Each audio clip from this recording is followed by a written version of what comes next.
Good morning, everybody. Welcome to this webinar for Community of Practice for Ecosystem-Based Adaptation. Can you hear me well? Can you hear me? My name is EbA, and I'm pleased to welcome you all to our webinar in order to show evidence around the EbA with different cases of Peru, Uruguay, Mexico, and countries from Central America. Yes, you can hear me well. Good. First, if you haven't used this VoiceBoxer platform before, you can actually choose the language and listen, whether in English or Spanish. You can, on the bottom of the part, you click on where it says please choose your language. If you have any technical problems, you just have to click on the question mark on the bottom left hand of the screen.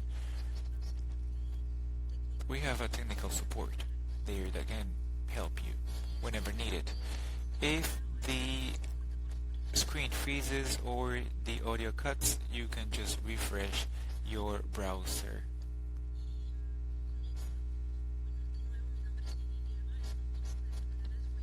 So I'm pleased to welcome you all. My name is EbA. I am going to be the moderator of the webinar. And in order to introduce the community of practice for ecosystem-based adaptation is the initiative of UN Environment through the Regatta project, the regional portal of strategies for facing climate change. This initiative is being implemented with practical action.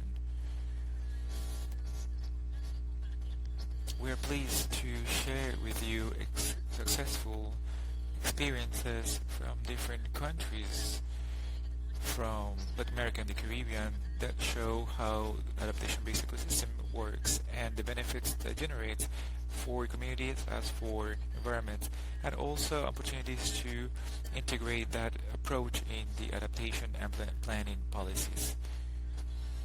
With that webinar, With this webinar, we are following a series of webinars in order to present to you 10 study cases that were the finalists of our regional contest for Latin America and the Caribbean regarding the efficacy of EbA.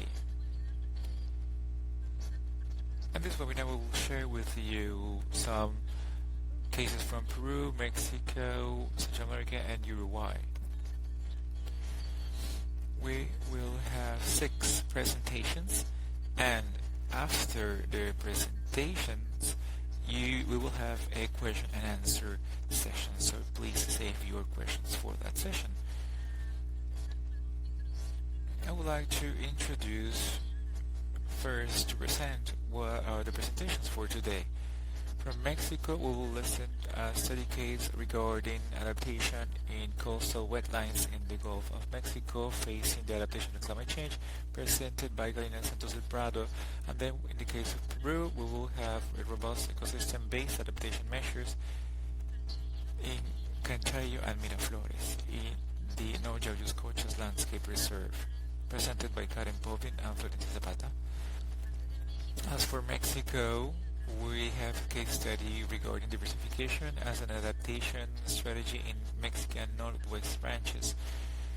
In the case of Emogor in Guadalupe Valley, presented by Pedro Alcázar. As for Uruguay, we have Inticaro that will talk about adaptation to climate change from restoration and conservation of coastal ecosystems in the South Atlantic. As for the Mesoamerican region, we will listen to an experience regarding silvopastoral system of technology for the development of sustainable livestock adapted to climate change, presented by Claudia Sepúlveda. And from Peru, we will have a study case regarding biochar for sustainable soils, presented by Dr. Brenda Ladd.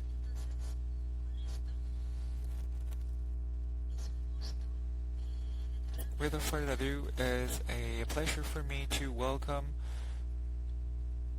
give the floor to our first speaker, Karina Santos del Prado Casca from the National Institute of Ecology and Climate Change in Mexico, and she will talk about her experiences in Mexico. Just a minute, I will give her the floor. Can you hear me? Good morning, can you hear me?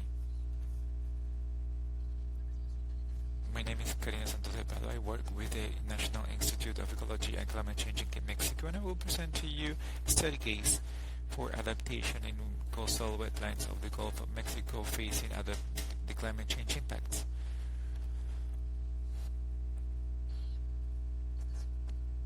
This is a project coordinated by the National Institute of Ecology and Climate Change, where all institutions that are on the bottom part participated in. They are institutions of the Mexican government, and it was a project supported by the GEF through the World Bank.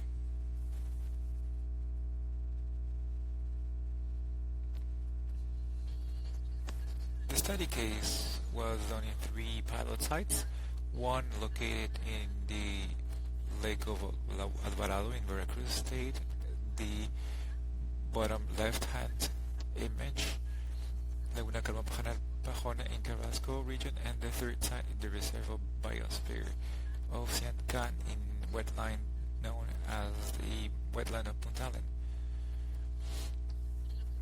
The main objective of this project was to design and implement EbA measures centered in to reduce the vulnerability to climate change of communities that live and depend on the coastal wetlands in the Gulf of Mexico, and to increase the ecosystem resilience.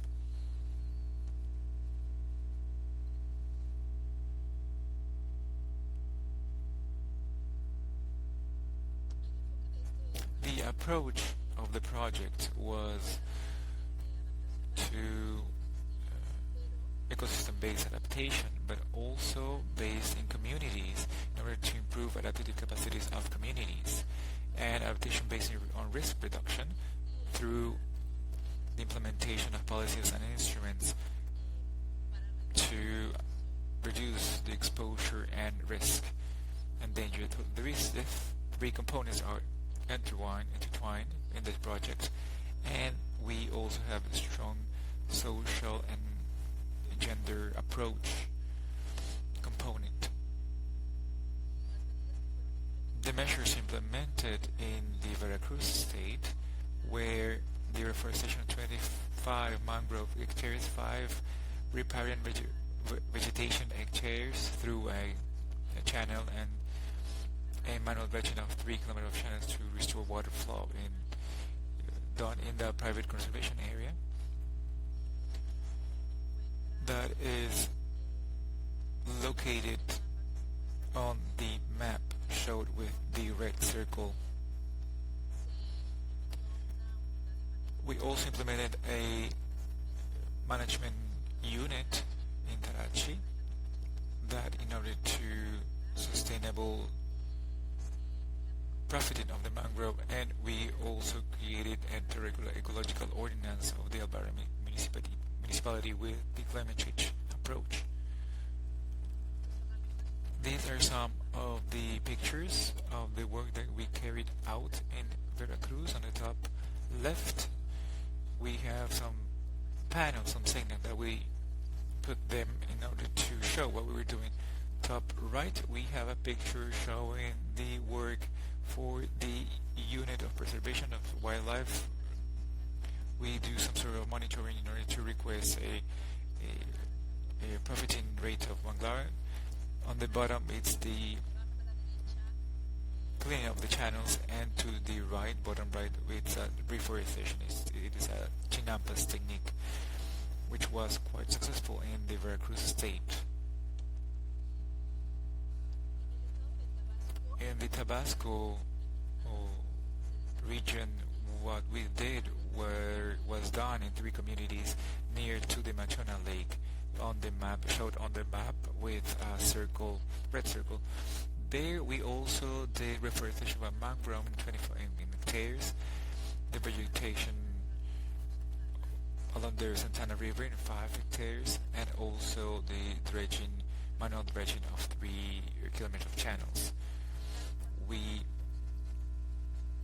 have 4 palafites, which are elevated construction with elevated orchards, rainwater harvesting, and solar energy capture to guard goods during the floods.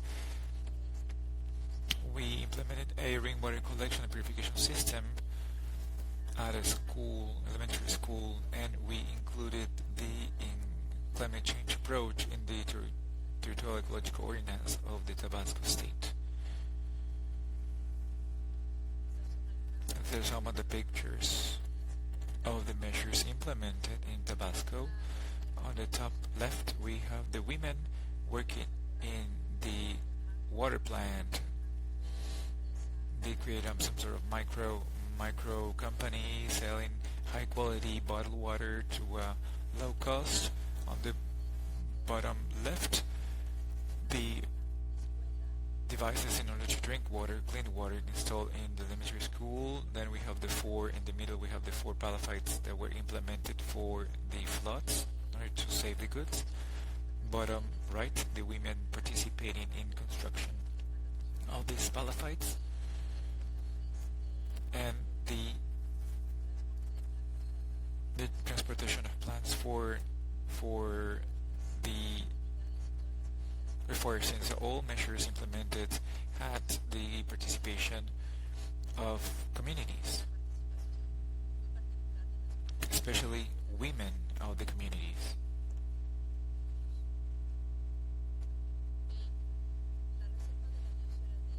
As for the Siancan Biosphere Reserve, we carried out 2 adaptation measures. One, the repopulation of coral reef with elk horn specimens, Nacopora palmata, which is resistant to high temperatures and low salinity, and also it was done with this species, and then re-establishment of water flow of 100 hectares of Playon in order to natural recovery of 450 hectares of damaged mangrove. To the left we have pictures showing the reforestation of coral reef, and to the right up we have the Playon area, where we have some sort of a channel that interrupted the water flow, and we can see the mangrove is quite preserved, but to the right of the picture it's completely damaged. On the bottom we can see the cleaning task of the channel in order to reestablish the water flow.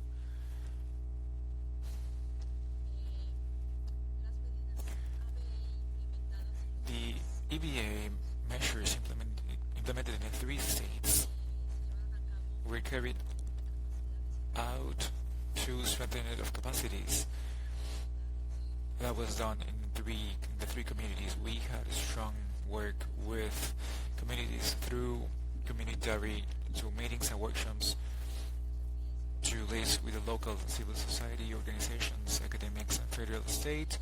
We strengthened capacities such as the project dissemination, through this dissemination education to climate change, training in the maintenance and use of ecotechnics and equipment. We carried out pilots and emergency plans. We formed committees and micro-enterprises, micro-companies. We had participation of women in each state of the project. We empowered women and strengthened the social fabric. We also carried out meetings and workshops to liaise with local civil society and organizations, academics, and federal, state, and municipal government institutions, and also presentation workshops with the results.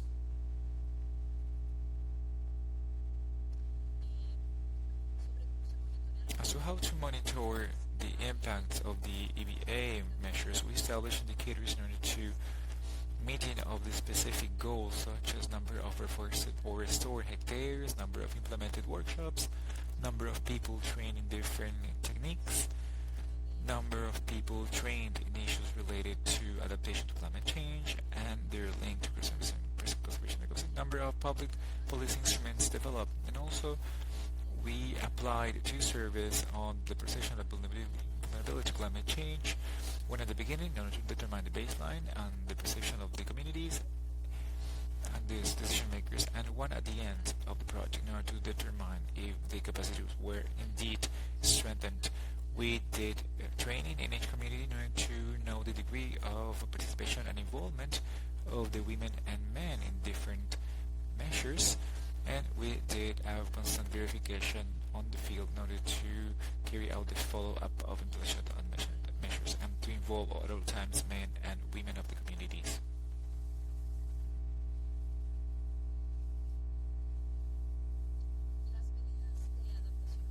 The EbA measures have contributed in the adaptation of communities in the three states, and we know that we have upgraded adaptive capacity obtained from the participation in the measures, workshops, meetings, and training talks. The social fabric is more also cohesive, and the participation of women began to generate a paradigm shift. So it's quite different to go to these communities and see what once the project is finished compared to the first time that we did go to the communities. As for the policy impact of the EbA,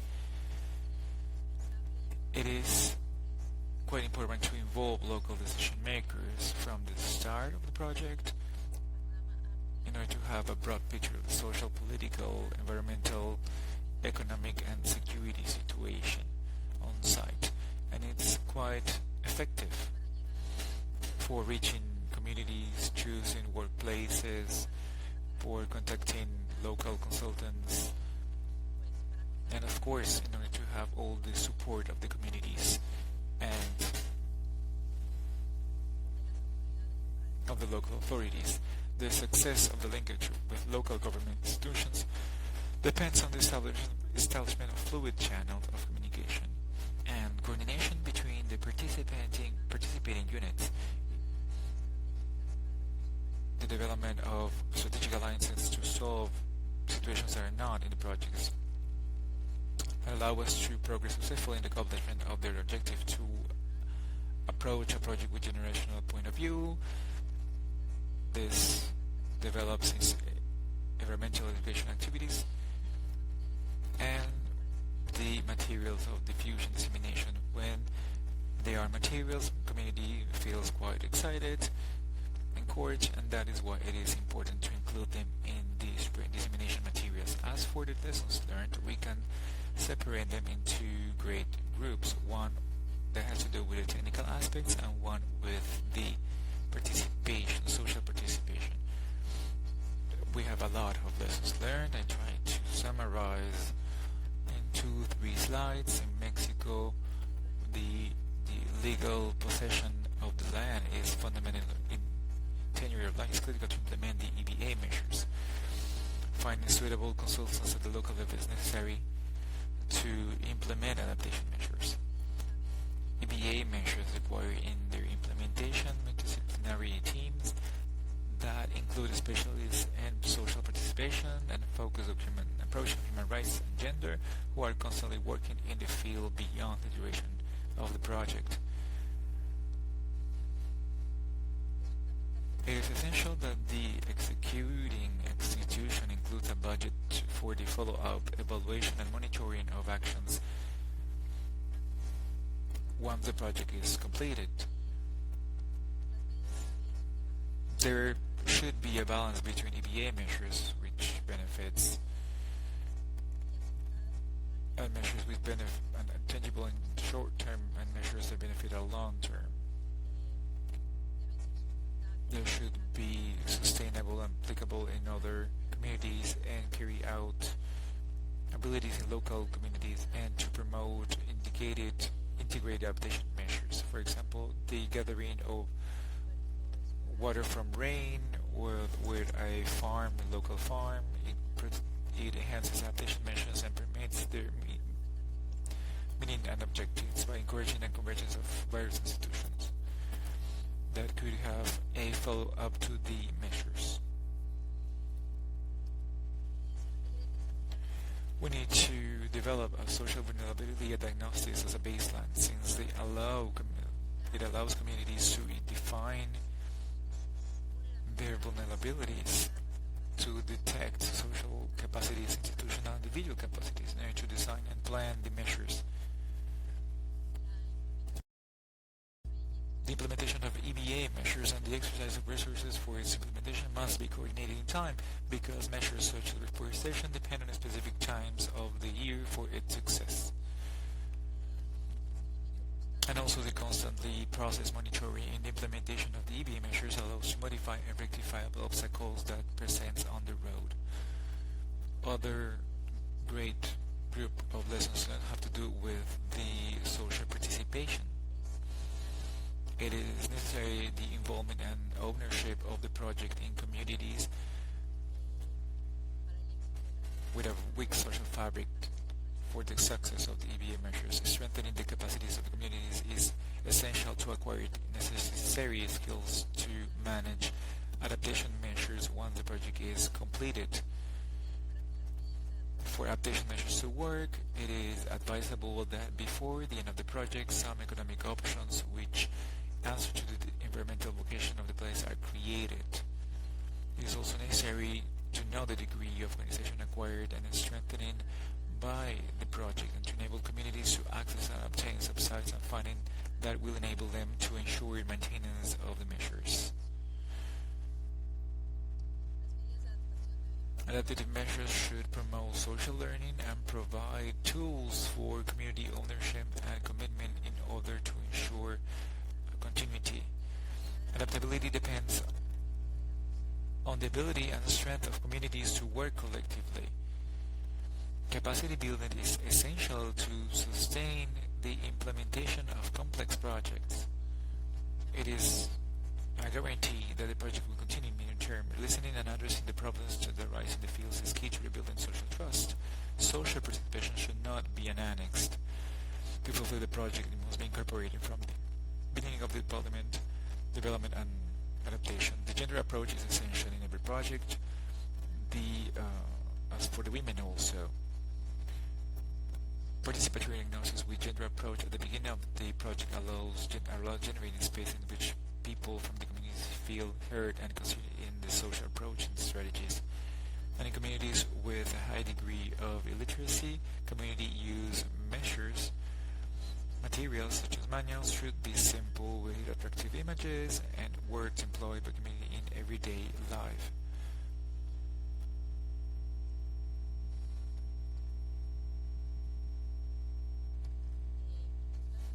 Thank you very much for your time. Of course, in this project we had a lot of participants,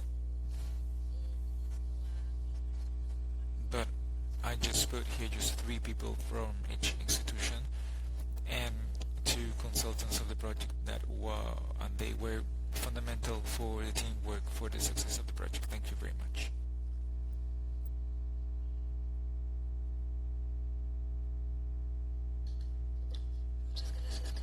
Thank you very much, Karina, for sharing briefly your experience in Mexico, strengthening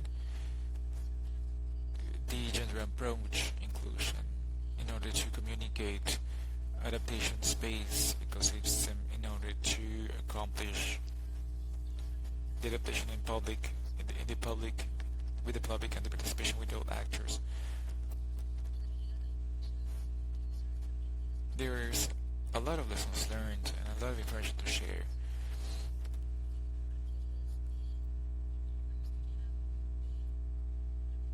First, I would like to know if you can hear us well. I think that we have had some problems with the audio, but I think they are solved already. Can you hear me well? Great.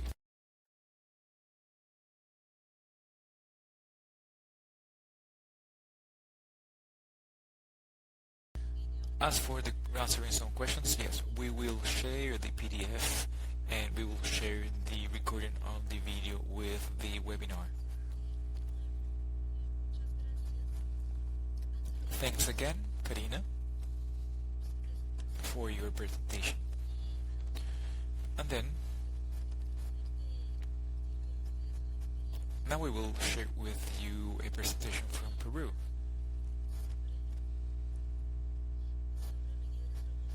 regarding robust ecosystem-based adaptation measures in Canchayo and Miraflores in the Norjauyos Cochas Landscape Reserve. This experience will be presented by Florencia Zapata from the Mountain Institute in Peru and Cara Potpin from the International Union for Preservation of Nature. First, I will give the floors to Florencia to share her experience, and then Karen. Welcome, Florencia. The floor is yours. Thank you very much, Lily. Well, good morning, everybody. Thank you for the opportunity to share this experience with you for robust ecosystem-based adaptation measures in Canchayo and Miraflores in the Norjauyos Cochas Landscape Reserve. The case was developed in the framework of the ecosystem-based adaptation in the Mountain Ecosystems project that was implemented by an ensemble of organizations and the UN Program for the Environment, for Development, UICN, in the case of Peru, the Mountain Institute. And in Peru, we developed this through the Ministry of the Environment in coordination with the National Service of Protected Natural Areas and with the financing of the Ministry of the Environment of Germany. The case was developed in the landscape reserve, Norjauyos Cocha, located in the central mountain region of Peru, especially the Canchayo and Miraflores communities located in the region of Junin and Lima, respectively. The main objective of the reserve is the preservation of important basins for regulating water regulation and production of hydroelectrical energy. In this reserve, there are over 19 communities, most of them dedicated to livestock and agriculture. Local communities show worrying regarding the weather that they feel in the last decade, and that because they affect their production and the health. They see changes in the rain, decrease in precipitations, increase in temperature, and a greater irradiation. This perceptions were confirmed by a study that indicates that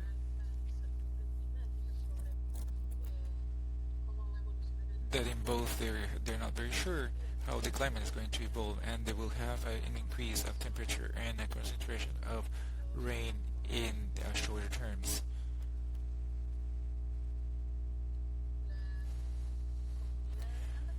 Both communities are located over 3,000 meters over the level of the sea. The Canchayo has 650 hectares. They have 230 families, mainly dedicated to livestock and complementary activities such as trading and work in hydroelectrical companies in the area. The Miraflores community, we have 80 families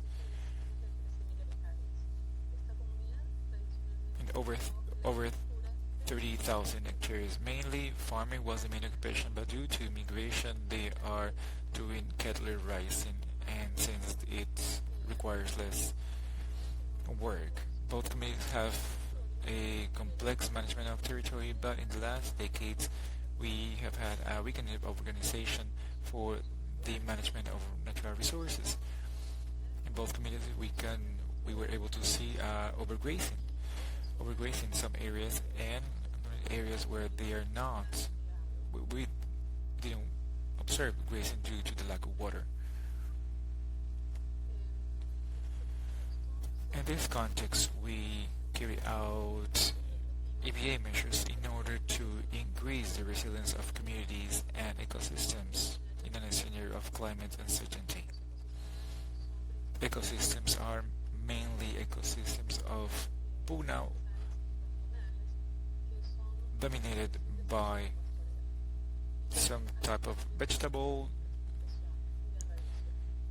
some type of vegetables or plants that are quite sensitive to overgrazing. In both communities, we design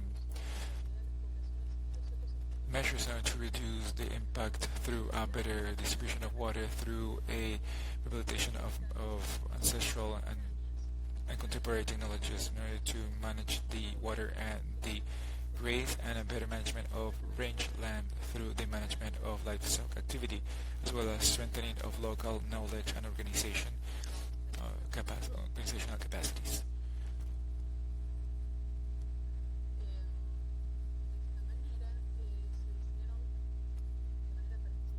In participatory, through a diagnosis process, participatory diagnosis done with the local population, we carried out measures in order to improve the availability and distribution of water and community management of native pastures. The measures that we designed had three components: an infrastructural component, the strengthening of organization and community, and the local capacity strengthening and local knowledge.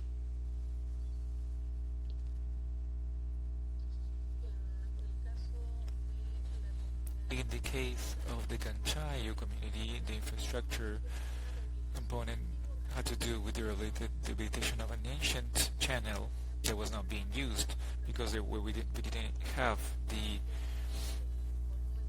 the people to work in that, and because the volume of water in the zone was decreased, so the channel was not effective. So we rehabilitated the channel and we repaired a dike. That's how we recovered ancestral mechanisms that helped to the provision of water for the community. In the case of Miraflores community, the infrastructure community consisted in the widening of a fence that protected some old pre-Hispanic dams that created artificial lakes, and we repaired a pipeline that would allow this water to arrive to the grazing zone that was not being well used due to the lack of water. The channel with the distribution of wells allowed a better distribution of livestock for the community. As I mentioned, this infrastructure in both communities was able, with the strengthening process of institutional and the communal institution, in the case of community, through the management of graze and water at the level of both communities. This plan was developed throughout a year of quite intense work with population and with the local authorities. Parallelly, we work intensely with the strengthening of capacities, local capacities, and local knowledge. We must highlight that this work in both communities was done within the framework of participative action research that allowed to dialogue the scientific and the local knowledge. Parts of both communities, both sectors, were accompanied by a group of scientific researchers in order to accomplish the design and implementation of these measures. The management plan was quite important in order to give sustainability to the infrastructure done in both communities.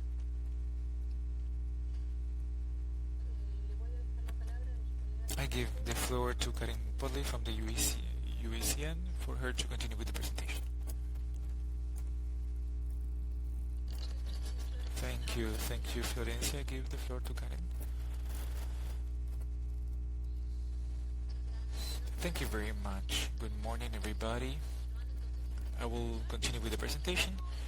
How did we do the monitoring of the impacts of these measures? We built a monitoring system with a set of indicators, impact indicators, as for the social dimensions and also for ecosystem services that aim to accomplish these goals. We built a baseline based in the participatory rural diagnosis, as Florencia mentioned, and we carried out measurements regarding the systems and the methodology explained. Something that we considered key was the implementation of the monitoring system at the landscape reserve in Georgia Scotia. Thinking about the sustainability to continue with the monitoring in the short, medium, and long term. And also, besides the monitoring system, we carried out some methodologies that would help us with the monitoring. In this case, we carried out a cost-benefit analysis considering the monetary aspects of the measures that were implemented in relation to the ecosystem measures that we were aiming for, and we also developed a qualitative methodology in order to adapt local perceptions and not only the perceptions regarding benefits, economic benefits of measures, but also we integrated social, cultural aspects and environmental aspects of the benefits and the cost. Other of the tools was the action learning. Basically, it is a monitoring and assessing tool that allows us to learn while doing, to identify lessons learned in the following planification. Besides that, two additional topics are the systematization.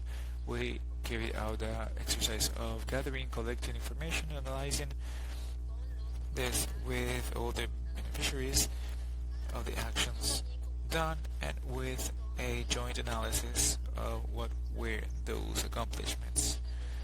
And finally, external assessment of the program that would contribute to these programs. As for how they contribute to these EbA measures to the adaptation of communities, we are talking about an approach that looks for decreasing vulnerability of communities based on a better management of ecosystems. In this case, this experience allowed us to have a better resilience of community, increasing, of course, the adaptive capacities, and also to create a better resilience of ecosystem through actions showed here. As for the recovery of technologies, ancestral technologies, but also these new contemporary technologies, making them more robust, and also through the adoption of practices as for both communities, but also at the family level, in order to better manage water, graze, etc. We also accomplish a better distribution of water and a better condition of livestock and better grassland condition, especially with this better order in the community. And one of the key agents of this was the strengthening of the community organization for pasture and water management was quite important.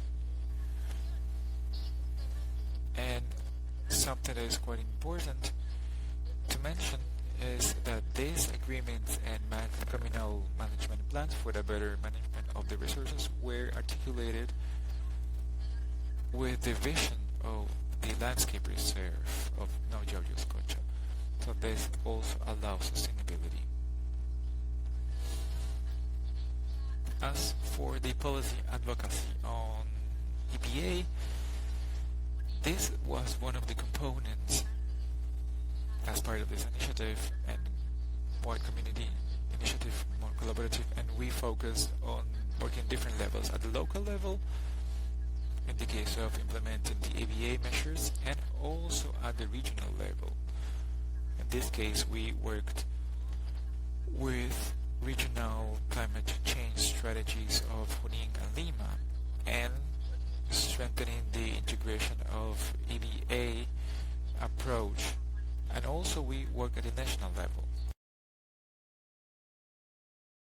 So how do these experiences create experiences that could be replicated and be cost effective, and use mechanisms in order to integrate it at the national level plans? In this case, we mentioned some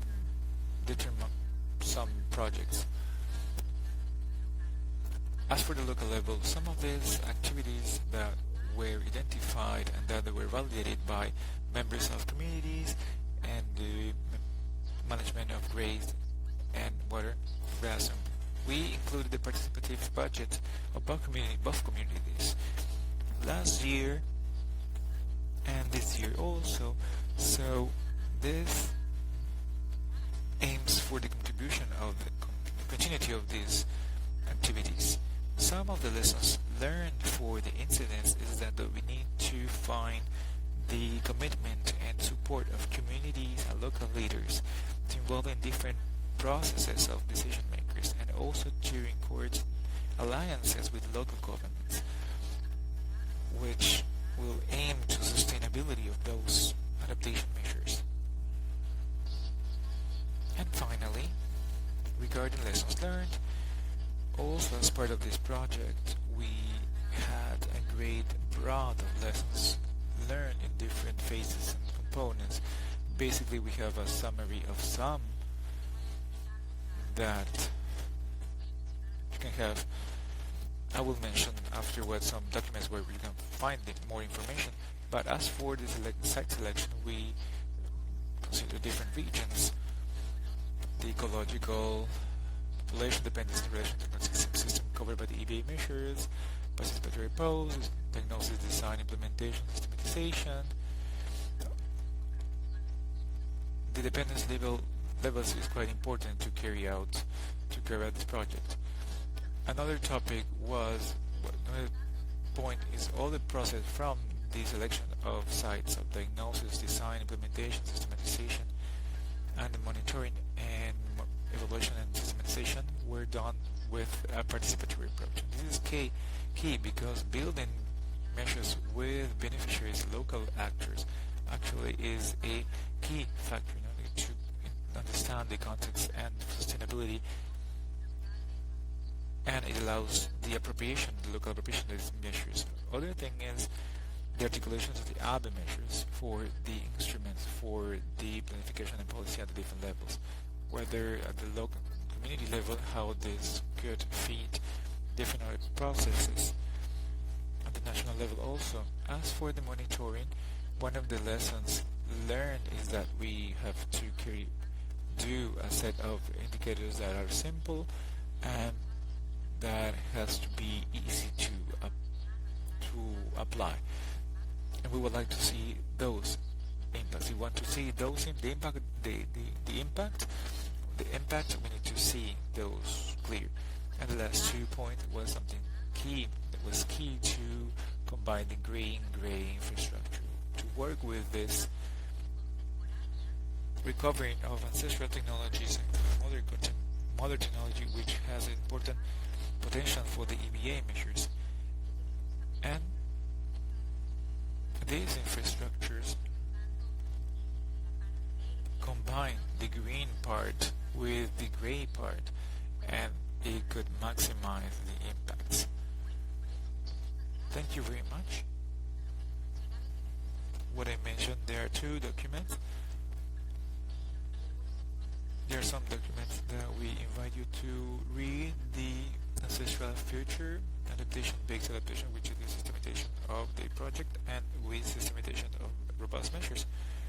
If you have any additional information, we can give you the information whenever there is questions during the question and answer sessions. Thank you very much.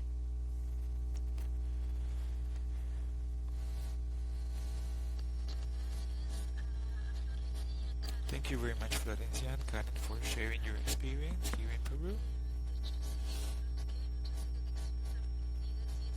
Yes, there are lessons learned, a lot of lessons learned, and it is important to learn about this, especially the monitoring and adaptation measures, and the great role of the community participation of community in all sectors in the development and implementation of the activities based on the EbA measures. I see some questions from participants. At the end of the participations of the presentation, we will have a question and answer session. for all speakers. We have this challenge to try to share with you so many experiences with a brief time. I will give the floor to our next speaker, who will talk about his experience, Mexico experience, regarding diversification as an adaptation strategy in the Mexican Northwest ranches.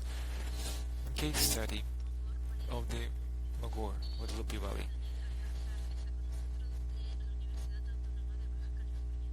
He's here from the Baja California University in Mexico. Pedro, you have the floor. Good morning. Thank you very much for the presentation. I will continue. I will start with my presentation.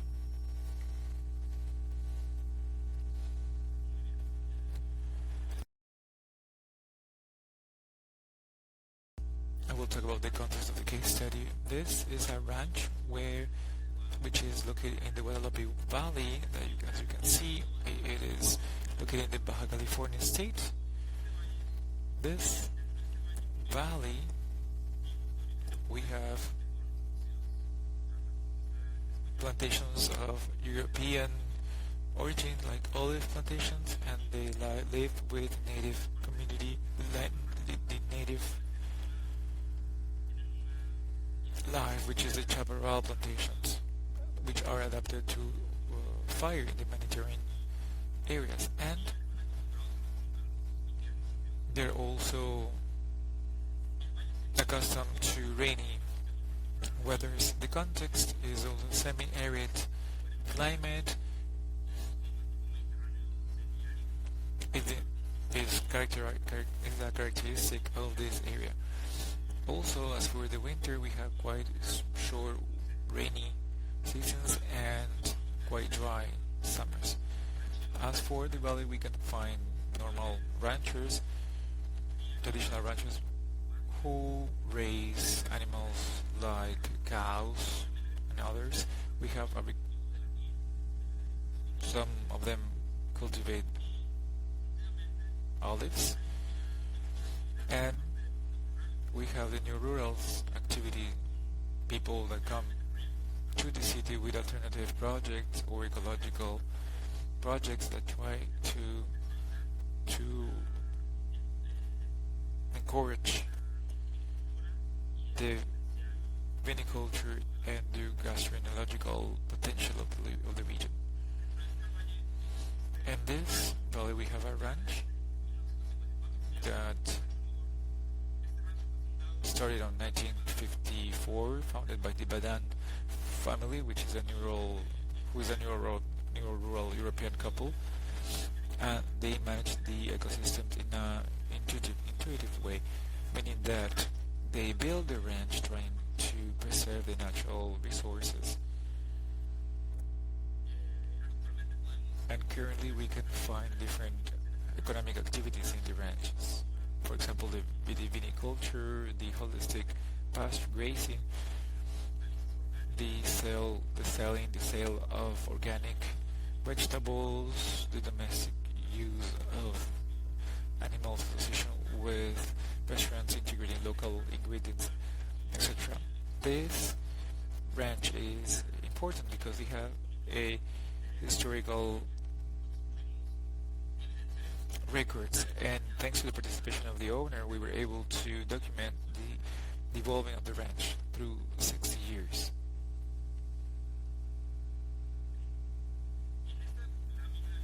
In this slide, I show you some energy diagrams where we can show the ranch from the system. So the square represents the ranch, and within the ranch we can see different projects and how they are related. On the left of the square we can see supplies of natural origin, for example the sun, etc., and to the left the external for like fertilizers, etc. So summarizing the ranch story, at the beginning the ranch was the European type, where we cultivated maize for the feeding of domestic animals, and we also use the vegetables for consumption. And we also have some other products like milk. We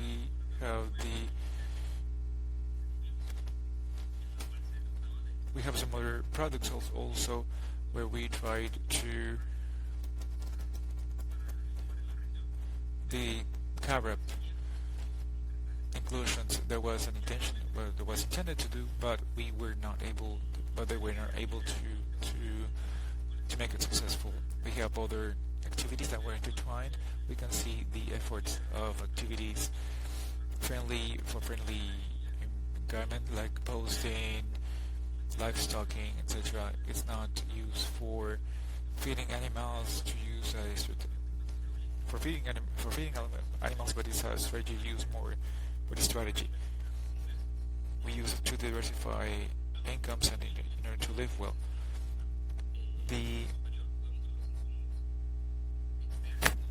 We have the external inputs. We have natural inputs, but also external inputs. Continuing, the objective and focus of this implementation of the EbA measure was to demonstrate the ability to adapt to the climatic and socioeconomic changes of this ranch through a process of productive diversification based on the management on the ecosystem in an intuitive way.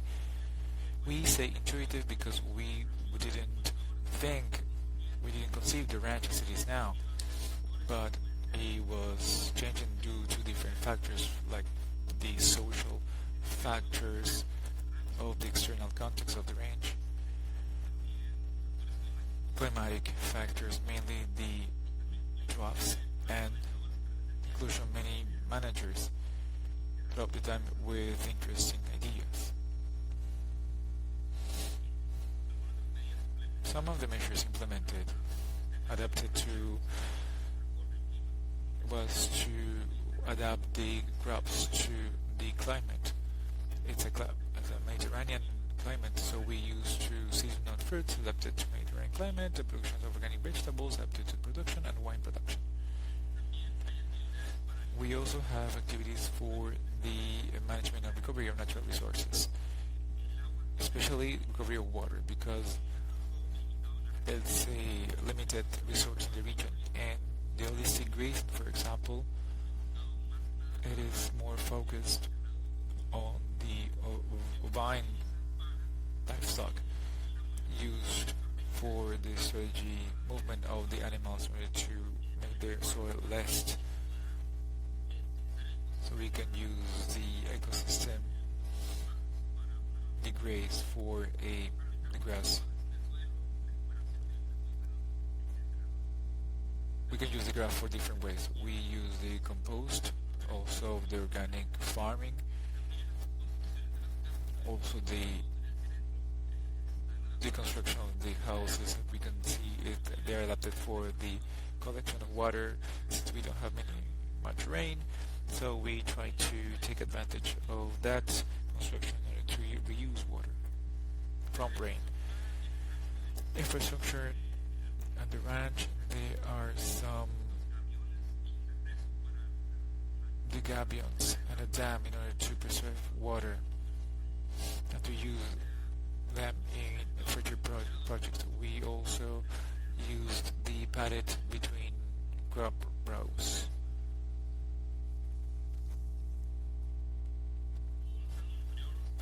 How are the impacts of the EbA measures monitored?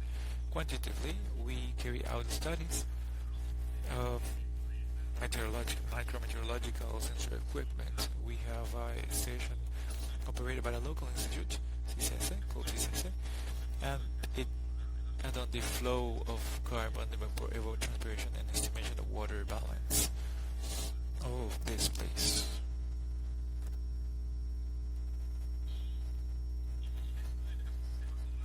In this case study used the qualitative method in order to evaluate the evolution of the ranch. We evaluated 16 indicators of sustainability through a rubric of easy answer and graphical representation.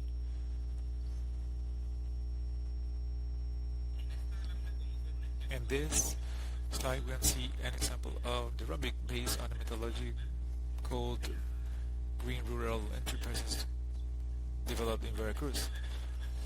To the left, to the right, the first chart on the beginning, we can see the indicator evaluating the description, the suggested questions to be involved, because it could be applied to different companies, and the punctuation suggestion. Here we can see a chart that shows the level or versatile scale to evaluate these indicators. Why? Because there are different questions to evaluate different indicators. If we want to see an homogeneity we can see or monitor something. That is why there will be some reactive where we can add the reactive. In the fifth level is maximum sustainability, and one a really low sustainability.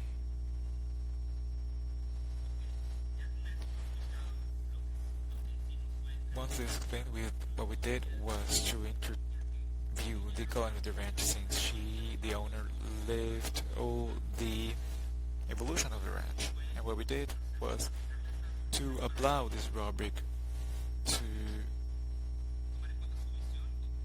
take into account her vision and how she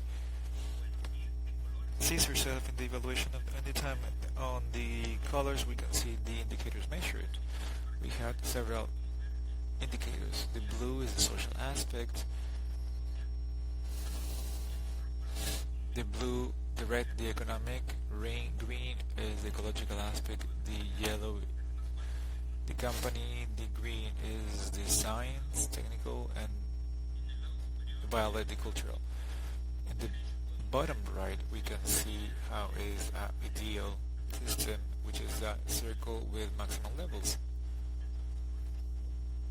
a colorful circle. And the rest of the graphics we can see how it was being able to be sustained and filled that sustainability, considering the vision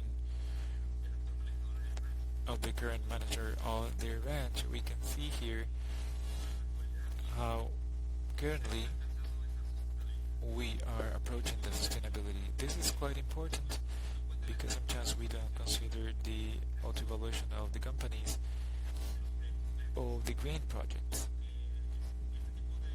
since this type of representation is used in order to monitor the progress of the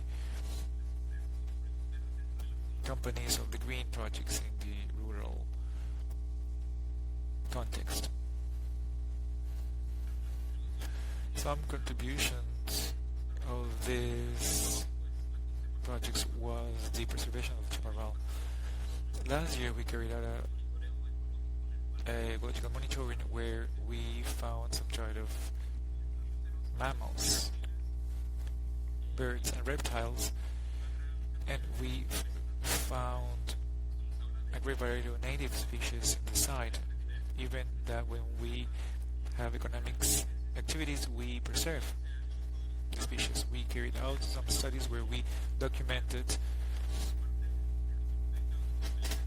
that the microbasin, it contributes to the water to the mother basin of the Guadalupe Valley, and it's estimated that it contributes to 7% to the of water. Consider the techniques of management of soil. We improved our ecosystems since we observed some beneficial events, diversification of the ranch, and the social aspect. We increased the social effort, and we trained all workers in sustainable techniques. And we have seen that in this type of projects, workers participate in activities, and they also learn, since they are learning continually.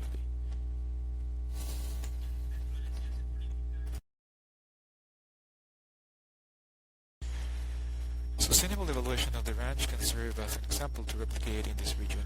Hopefully we were able to disseminate this research in the Guadalupe Valley, and it got the attention to several projects, to people from other projects of this type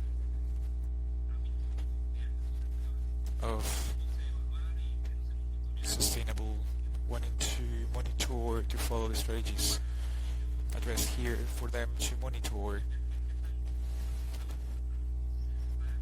and see if it is sustainable or not. So we're having this acceptance in this type of work. This investigation will be part of a Sustainable Rural Development Observatory that will soon operate in the region. We have a sustainable development law, but in the region we do not have an organism that monitors the following of the network. So this project observatory rural, what it has in mind is to relate key actors in the academia, the producers, and also the policy in order to implement this law.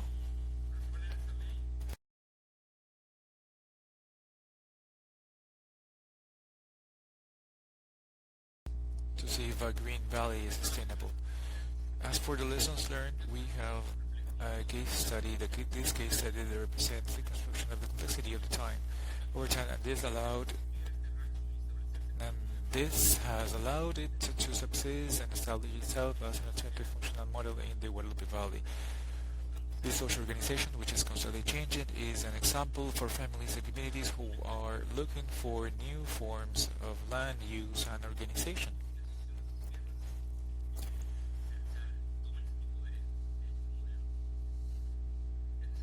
It is necessary to establish programs to monitor the functioning of the permaculture practices, holistic livestock, and agroecological techniques implemented, not only in this ranch but also different projects, in order to have benefits, systematic benefits for future researchers. That's it for me. Thank you very much for your attention.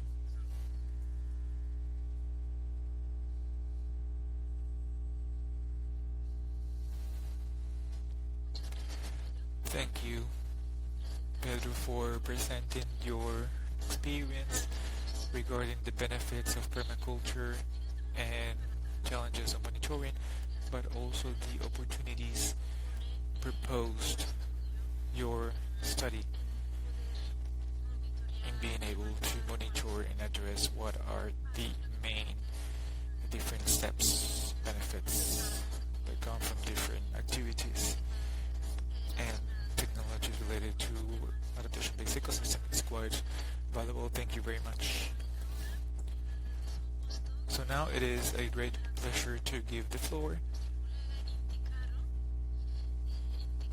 to Inticaro from the Climate Change Division and Coastal Department of the Maritime Department of the Uruguay Republic. Inti will tell us the Euro experience regarding adaptation to climate change from the restoration and conservation of coastal ecosystems in the South Atlantic. Welcome. I will give you the floor in just a minute.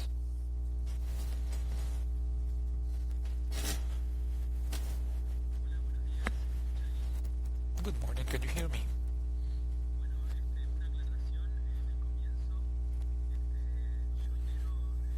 I belong to the Division of Climate Change of the Ministry of Housing and Environment Ordering, but with me is Carolina Segura from the Ministry, and Renan Osijo, part of the team of the planning and budget of the executive power in Uruguay. I say this because they belong to the team.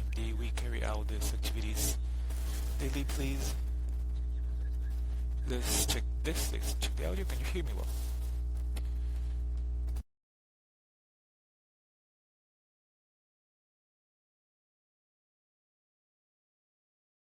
Thank you, Andy, for participating. Yes, we can hear you well. Just for clarify, I can see that most of you are well. Listen, we won't use the video with most of the speakers in order to avoid some difficulties with communication and connection with internet. So the floor, I give give the floor to Inti and his colleagues. Thank you. Good morning, everybody. Carolina and Leo will be with me, and we will talk about this case study in the South Atlantic and the coast of Uruguay, of the river of Atlantic, South Atlantic.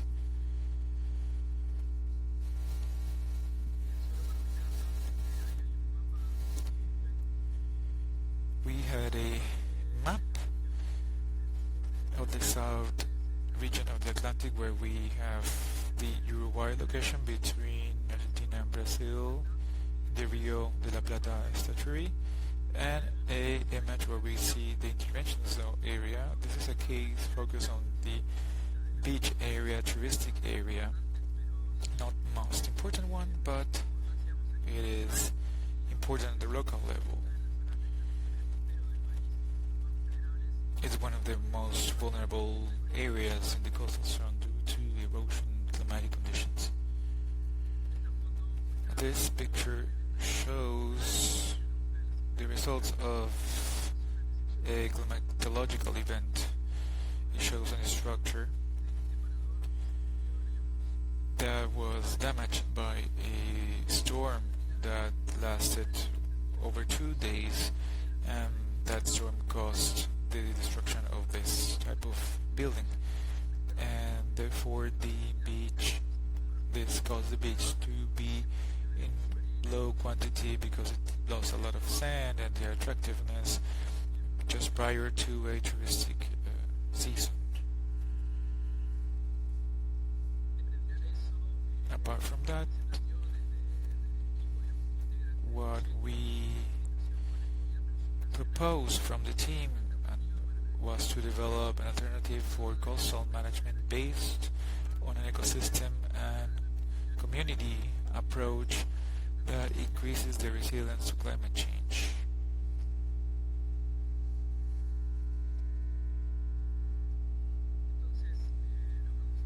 So what we are going to show now is a series of adaptation measures based in ecosystem-based adaptation measures with all these measures have a logical OBA measures, and some measures the community participated knowing the measures and carry out the monitoring, but in some others they work actively of the management and implementation of them.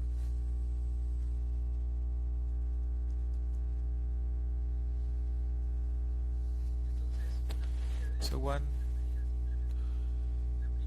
a series of implemented measures, and we cannot see that it's resilient coastal forest. It has to do with two processes. One is to remove exotic species of the Uruguayan coast. We planted strongly during the 50s eucalyptus and pines, which are exotic, and they grow very well to the coast, and it allowed the development of coastal communities.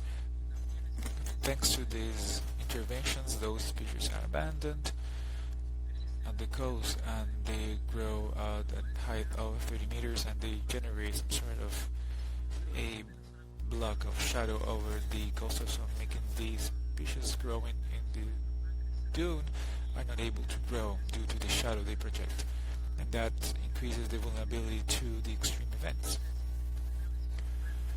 So what we did was to remove those species in the coast causing negative impact, and to introduce native forest species.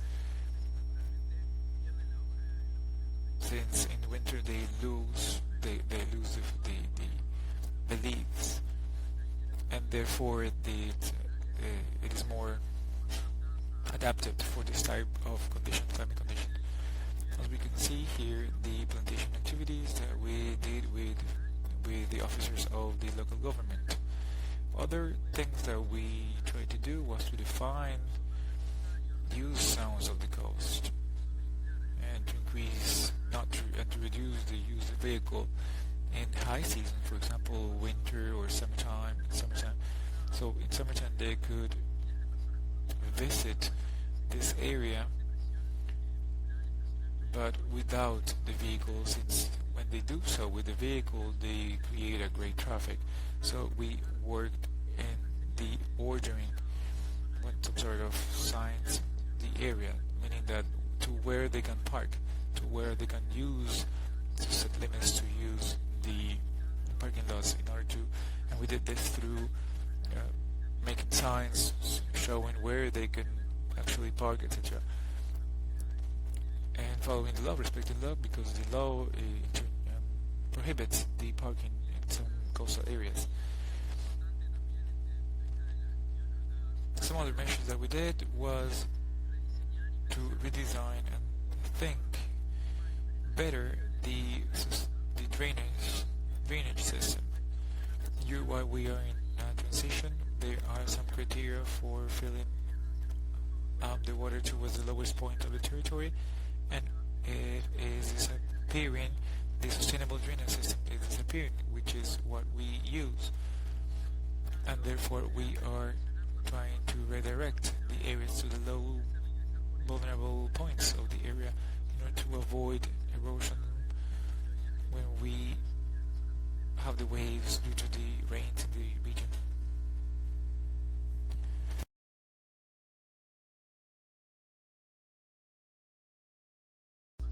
Associated to this, with some participation of local governments, we are changing the profile of mining and the coast in order to avoid the waters when there is a great rains to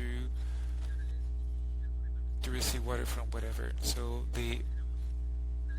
we carried out a great decrease of activities in the coastal zone that happened from the coastal area, from the urban area.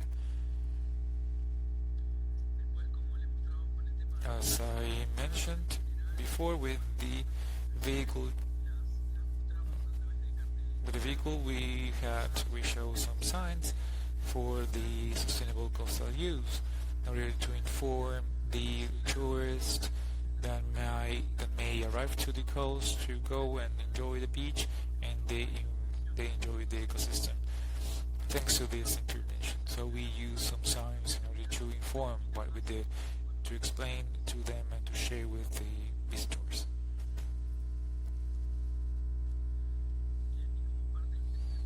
As part of the process, it involves the community.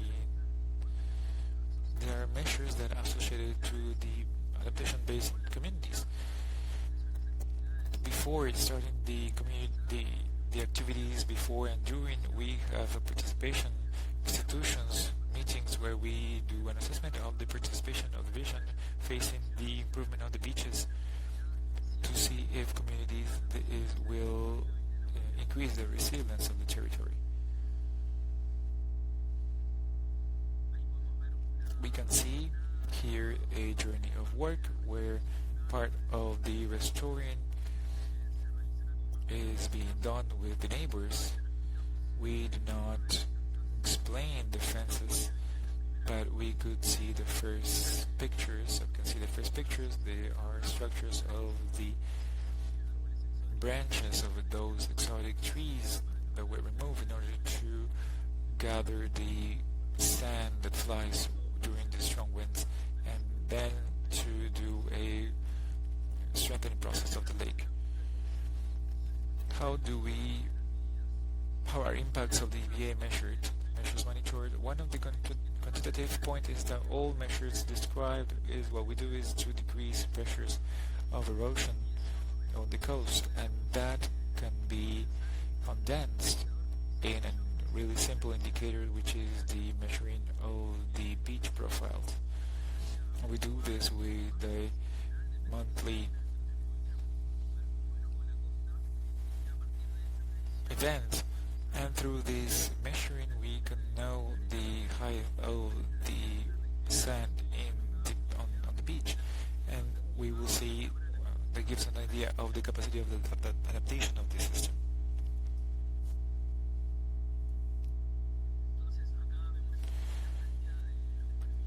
Here we see the profile, the beach profiles. The most important thing is that if you take a look at this, the dotted line, the red dotted line, which is one of the first measures, the beach was with a meter below the highest measure. The highest measure is not, I believe, it is the last one, but it shouldn't be because of the dynamic of the coast, natural of the coast. It comes with natural gains and losses of sand. What it is important from the top to the bottom measure, there is a meter height, so we see the entrance of sand, and it gives the system the ability to manage the sand and to manage the waves and to manage all the storms. And this, for the case of this beach too, when we have this jump of sand, we see that they are 10 cubical meters of sand, which is actually a quite important contribution, decreasing the aeolic flow.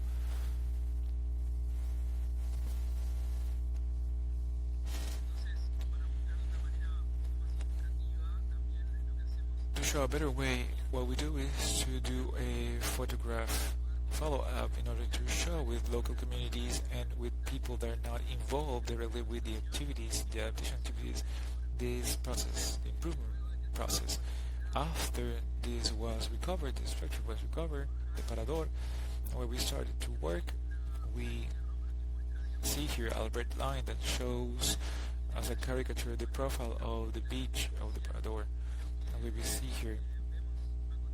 And next, we see the next year how it increases, the sand increases, changing the profile, making some sort of a swelling on the beach, and that is actually the sand that we were talking about. And year after, it continues to increase. So to contrast the result, we show you two images, the same structure at two different periods of time, after the storm and now. What we did, and we can share with you, is that the storm happened in 2012 and up to 2016 we didn't have a storm such a strong storm. We had, of course, strong winds and strong waves, but we didn't have the same situation up to 2016, and we can now prove that the measures were successful, that in 3 years of strengthening of base, in 3 years of these measures improved the situation and allowed the parador not to suffer all the effects that it suffered years before.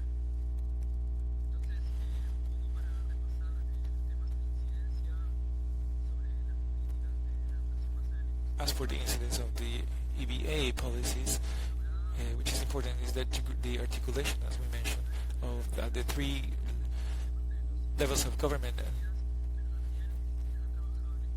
and also the subnational government all the municipalities worked, and in this case, especially in this case, we looked for this articulation and this strengthening in order to complement tasks, facilitate processes, etc. So in each subnational area where we're working with, we encourage the generation of the groups of people with different governments. Yesterday we talked with tourism, with development, infrastructure, for those measures done to be able to work with different areas in order to be better and have better results.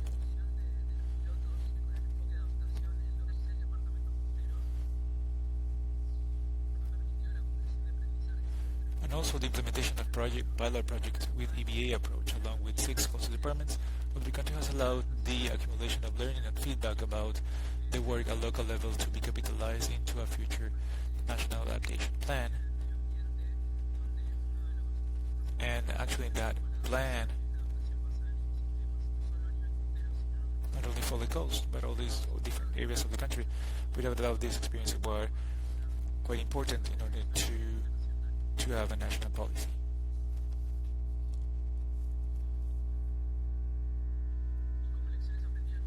With lessons learned, we would like to highlight the participation of the community in early participation and along the participation, and we would like to highlight is actually it is a participation-based ecosystem.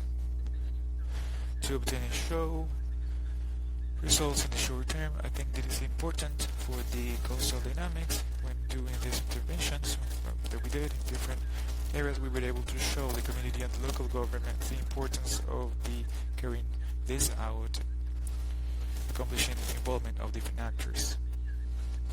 The perception of local community vulnerability, but also how adaptation measures generate up in the population, and the importance of implementation of a set of measures. As I mentioned, there were some measures that had to do with the territory and others that have to do with the sustainable drainage, and some others that have to do with the pressures of the waves. So globally, the measures is what does that this coastal ecosystem to have a better health and a better resilience. And of course, the monitoring, quantitative monitoring through the implementation of profiles, and also the photographic, the qualitative, in order to show the experience with different actors.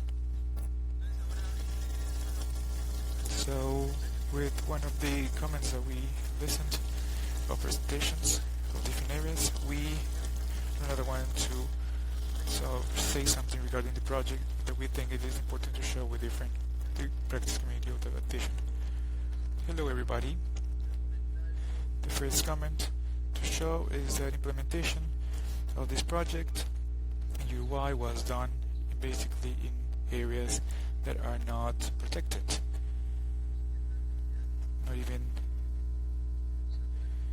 destined for areas for preservation, but they're areas with great intensity of youth, 7%, associated with touristic activity and linked to what we say here to the beaches. So the use of coastal areas of the coastal zone is quite high, and we believe that this is quite important regarding the process that we did here in Uruguay regarding the processes that we saw here today. And to finish and to feed the conversation without talking with my previous partners, we would like to reflect on this implementation, the measures of adaptation-based ecosystems, and that have to do with the communities. For us, the synergy is key, as Guy mentioned, but also the low cost, the easy implementation, the support, social support of the measures are important, fundamental, essential components for the project, and that is how we see the political viability, but also the fact of obtaining measurable hypothesis leads to better interest. And now we are listening. Now some persons from the territory department listen to the webinar, so because they have seen the results in order for them, and they will be useful in order for them to implement this in the national plan, and also to implement more local measures.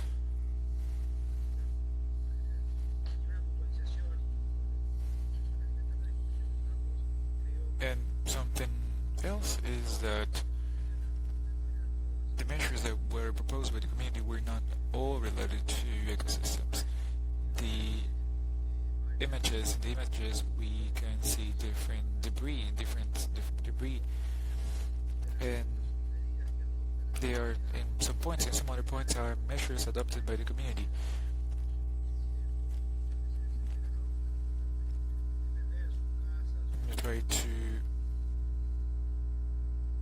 The community does in order to support, to defend the values, the houses, etc.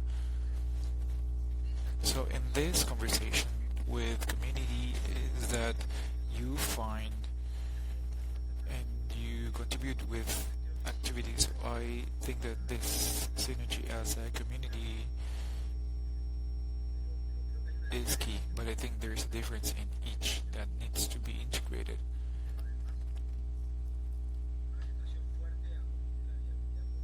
But of course, with a strong orientation to sustainability, to political sustainability. Thank you very much. This is Inti. Thank you very much for your attention. And if you have any questions, you can just ask them. Thank you very much.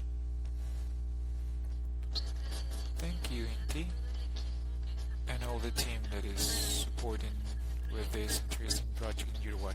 Thank you very much for complementing the context, which is a complicated context of a coastal zone used a lot for tourism. So it's another challenge also to integrate and implement adaptation measures, EbA measures in a similar context. Now, I would like to continue with our speaker from Costa Rica, Claudia Sepúlveda. She is connected from Costa Rica. She is part of the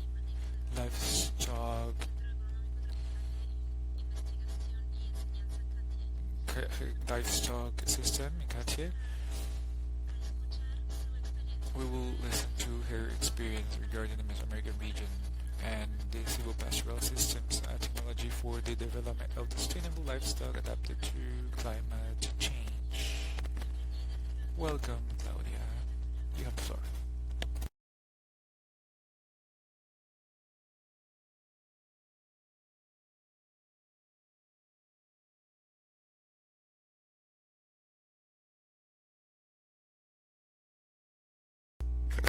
Hello everybody, can you hear me well? I will talk today about the silvopastoral systems. This is actually a technology that we are developing currently for including the technology for developing a sustainable livestock adapted to climate change. Actually, this is the work of a team that I mentioned. Lily mentioned we are a team of the management, livestock management.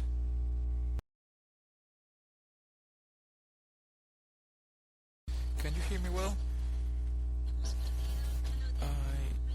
We lost Claudia for a moment, just a moment. We will try to connect her again.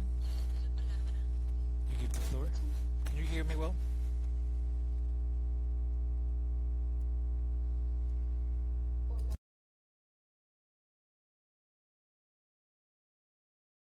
Hello, can you hear me?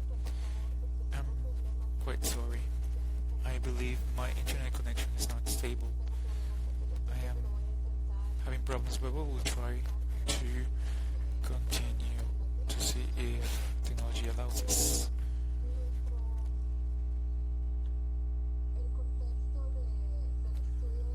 The context of this case study, as I mentioned, is done in the Mesoamerican region. You can see here a map of the different countries from Colombia, Mexico, where we worked with this technology. And the Mesoamerican region is important for us since it is a region where the livestock farming it's integral part of the families, rural families. Also, even when it is a quite important activity for the economy of the people, it is an activity developed extensively, and it is the main activity for the change of the use of the land for the region. This makes it an important factor, the loss of diversity. There is an increase of deforestation on many parts of the forest, and there is a advancement of the agricultural frontier in order to develop more areas with extensive livestock farming, which this makes the great percentage of pastures is degraded. More than 40% of the graze is so, and due to the part of the cultivation, it is important when the over time, and this is an activity that develops its productivity based on the production of the area, and not a productivity that is more based on the animals of the productivity per area, meaning that production. The Mesoamerican region also is a region highly vulnerable. Projections indicate that the average temperature and the precipitation ratios will change, and that may cause different disasters, so that livestock that farming it is important due to the loss of the biomass for feeding, especially in the dry areas. It is not sustainable. It's quite vulnerable systems, and if you add to that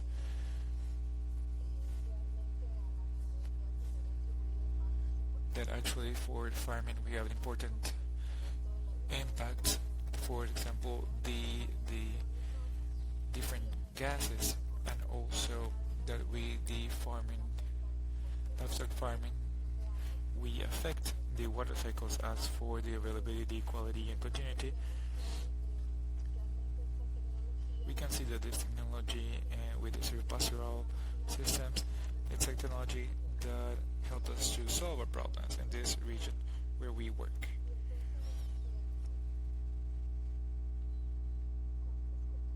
Just a minute.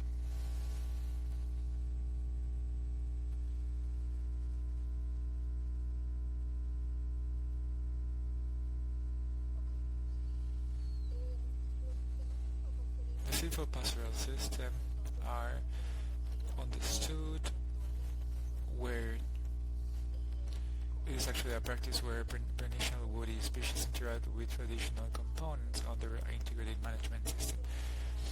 Interactions that happen with three components are important in a system of cattle production, but also this is a strategy to improve the sustainability of economic, social, and environmental indicators to cattle farming. And it allows us to improve the indicators, different other indicators. And also thanks to our work in different 18 years, we found that actually technology represents a great potential for adaptation and mitigation of the cattle sector and solves the problems of activity. The silvopastoral systems, we work with the livestock farming families, with the producers at different scale, the parcel side, but also the productive scale and living scale. So there are different scales. How they are different. We use improved graze, etc. We will natural pastures. Some producers prefer this, and some other arrangement like the forage banks that could have with protein, so different depending on the need of the production unit. It could be different other types. The living fences is quite important. They could be simple ones, that include one species, but also multi-stratum living fences that allow us to have different heights and different uses of those species that are in the living fences, not only for shadow but also for as food and different other functions. We have the pasturing alleys combined with different legumes, and those are pastures that had allowed to have better efficiency in the space in the production unit. And with a main objective of a forestal plantation, we could have pasturing in this part our pattern in wood forest, taking advantage of that situation that we have. The objective and the approach of the implementation of the EbA measures basically has to do with how the technology helps to reduce the negative impact of livestock and helps us for this areas to identify their productions, to do different throughout methodology. We could identify the activity, the livestock activity. We could identify some areas that could be dedicated to the preservation or restoration or regeneration of ecosystem systems, but that also livestock activity could increase the indicators as productivity, and so to improve the situation of the livestock families. With this, we will have an increase of the trees that allow us to reduce the vulnerability, climate risk, when improving comfort and the scenario where the cattle pass when there is some introduction of trees and soils. So I believe that the resources are better used. And makes this activity to be more resilient and adapted to climate change.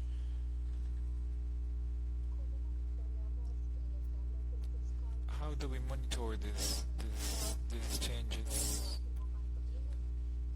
Implementing these techniques, we work with monitoring the impact, the productive impact. Because it's something that is needed by the producers. We accomplish the production of meat and milk. We were able to accomplish an increase of 3 liters of meat per animal per day during the dry season, and which is quite important because during this time of dry season, producers have to sell their animals because they don't have the food for them.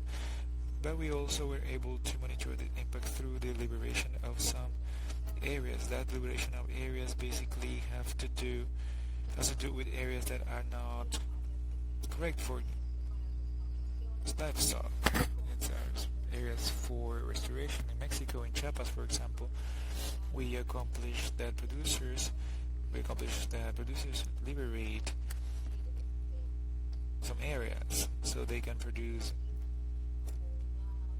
other products as a way of diversification of their production and to intensify the livestock in a minor area, and that was done through voluntary agreements with producers, where through our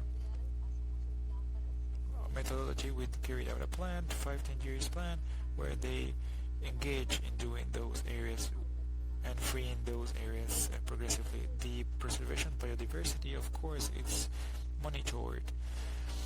We have methodologies in order to monitor that increase in biodiversity, not only in flora and fauna, and to quantify the ecosystem service. And we also accomplish to have some functional features of species that are included in this landscape. Every time a species have a different function, and every time the trees have a structure and sizes of the leaves different that can be used for different objectives. Different rates are different species are monitored, and we established permanent parcels only for monitoring. The water resource is only monitored. What we do is to carry out water stamps, where we evaluate the efficient use of waters in some areas, but also we have accomplished that at the landscape level, the landscape that include forests and different species of this in this forest have complex levels of runoff and erosion, and we have accomplished some other indexes on some other soils, causing more retention of humidity and more production. The fixation of the carbon stocking is monitored also with a methodology through not only through parcels but also through using reference points.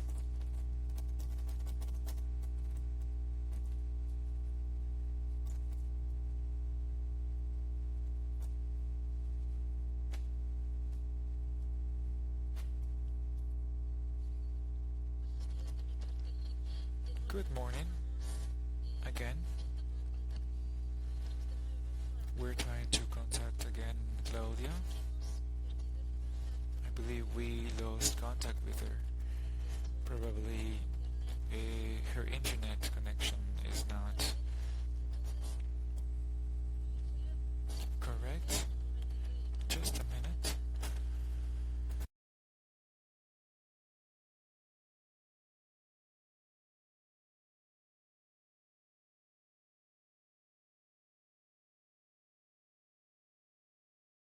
Can you hear me?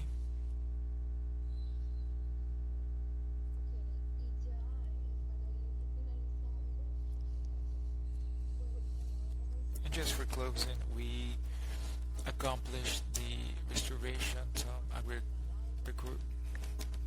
some fish and ecosystems. We were able to generate different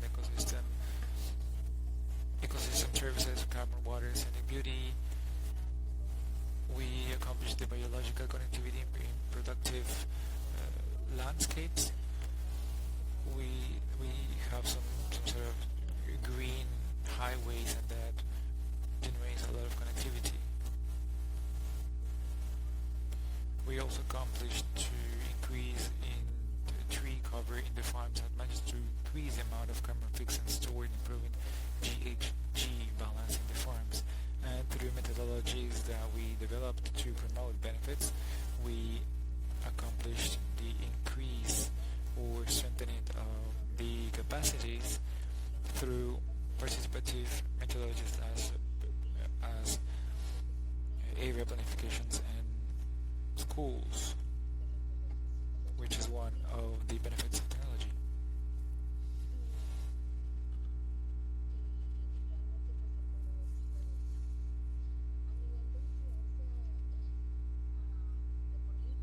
As for the advocacy in the region,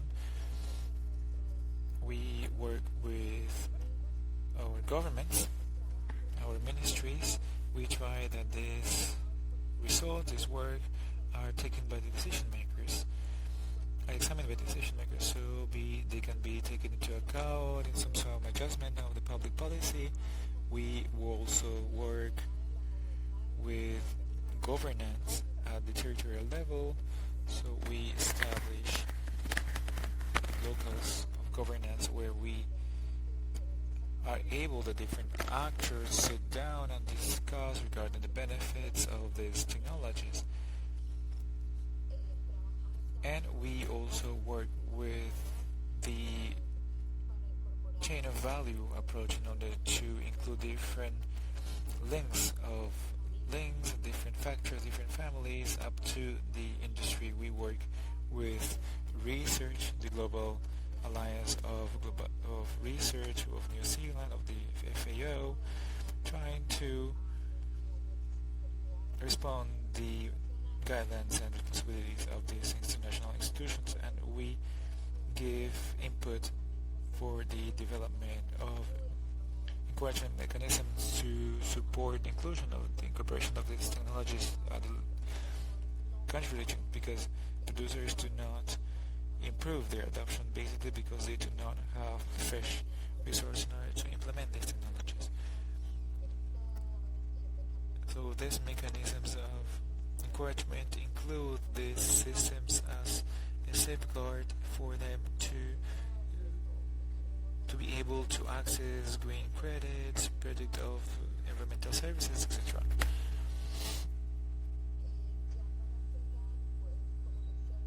To conclude as lessons learned, we can see that they're not a model, this is not a recipe. We even like to design this with producers. We work this with families, we involve young people, women in all decisions of the use of the soil, different arrangements of technologies that need to be implemented. It is quite important in local knowledge that those families have, the use of different species, different differences that they have, and experience that they have during their activity, because that help us not only to planify but also to implement some species that they like. Methodology of schools in the fields, it was fundamental in order to promote the adoption of this technology in the Mesoamerican region.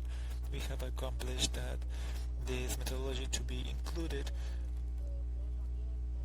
in a tool for the Guatemala government. In Nicaragua, we will also work with the government to include this methodology. We are starting a project in Mexico where this technology is important, since it will be a tool that will be used to promote different aspects. And we have also accomplished that many producers could experience and exchange their experiences that are generated during the process and improving adoption. As lessons learned, we have to say that the cost of establishment and maintaining of technologies, in a way, it was a limitation, especially when those costs had to be internalized with producers. But it is important when we do the whole process of strengthening capacities process, we feel the benefits. And also in the short term, those benefits are recovered. But we think that in design, the incentives is quite important for the promotion of the technologies. Just to finish, I would like to say that we are a group of researchers that we work with different systems and from different specialties. We are based in Dicatier.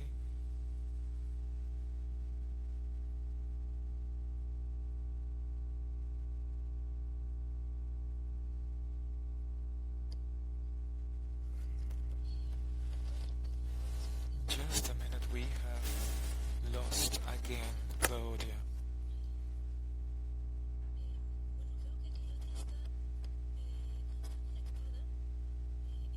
Well, in fact, Claudia is not connected, so in any case, thank you very much for your presentation, Claudia. Hope you could log in for the other discussion. Thank you very much, Claudia. And with that, we can continue with our next presenter, Dr. Benolat from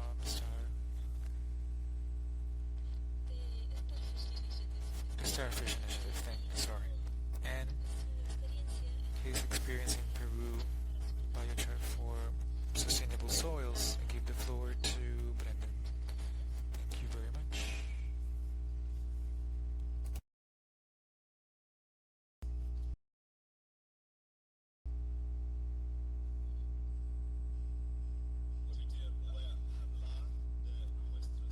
I'm going to talk today about our project and the different organizations.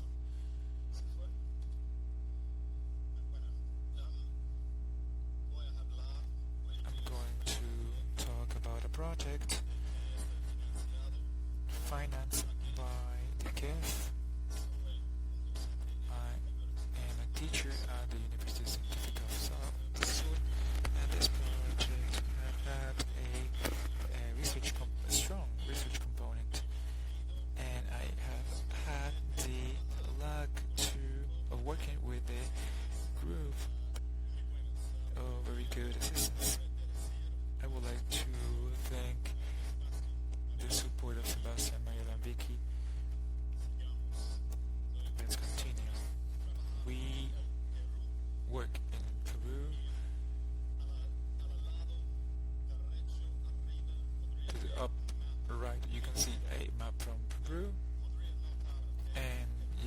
that Peru,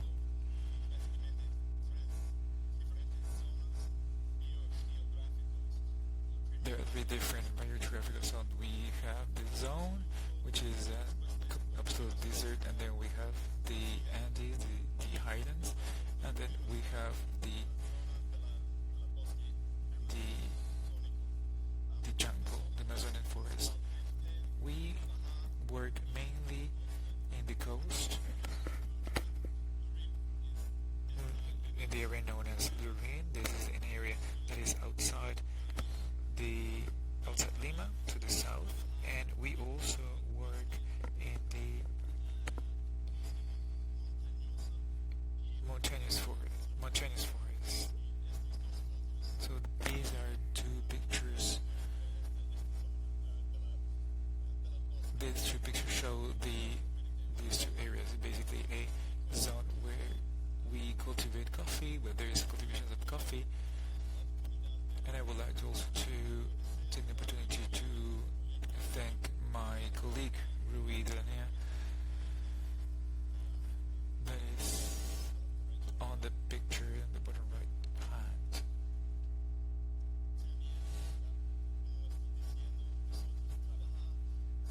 We work near Lima in a place called Lurin, and you can see our installations here. We have different ovens, and we have a lot of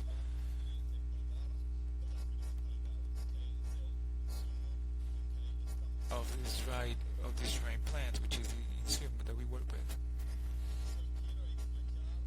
I would like to explain the title of my presentation, the goal.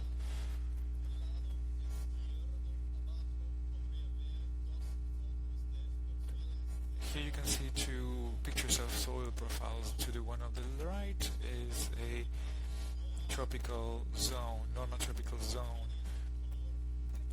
You can even see a orange color because in local areas we don't have a lot of rain, we have high temperatures. That is why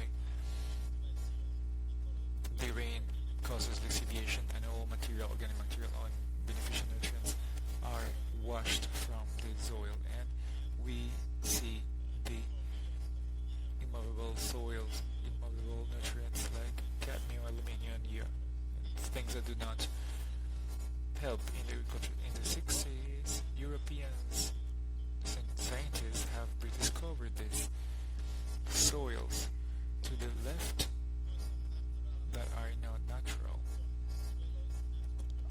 are anthropogenic soils made by the original people of the Amazonian. And we know now that we have these soils made through carbonization of a mixture of organic soils like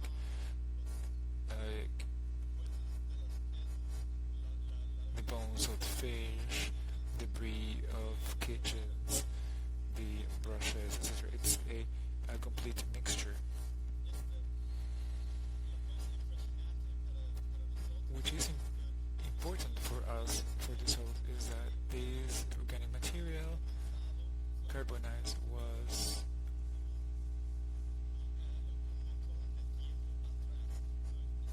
placed in soil a lot of time ago. We have tests of carbon-14 that shows we have tests that show that this produces that this was put in the soil some years ago. So it's quite effective. So it's quite effective and effective for capturing carbon. And to the right, you could see a map of Amazonian, and each of these squares is a place where scientists have found these soils made by the originary people. So we know that we are talking about different hectares that are transformed and this carbonized debris, so we know that it's a modification of soil.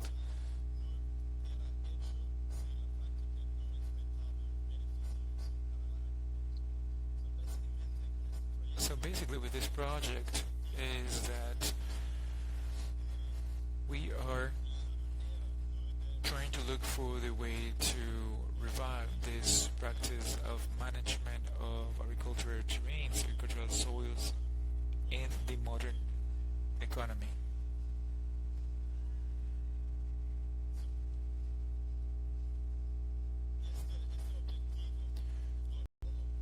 The global objective had three different technologies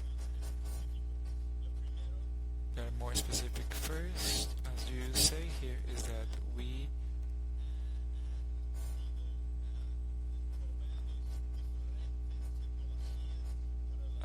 have been improving different technologies for the production of biochar, and we are developing biocarbon formulations that work in Peruvian contexts. And finally, our final objective is to share and the knowledge generated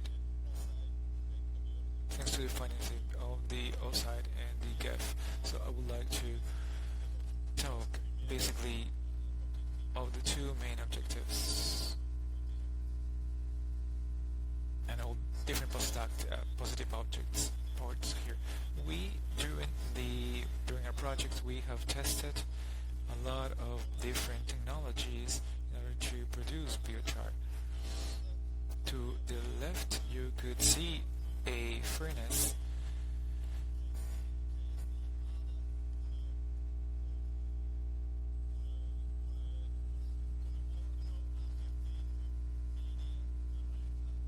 an Argentinian oven that is basically the type of oven that was traditionally used in Argentina in order to produce vegetal carbon.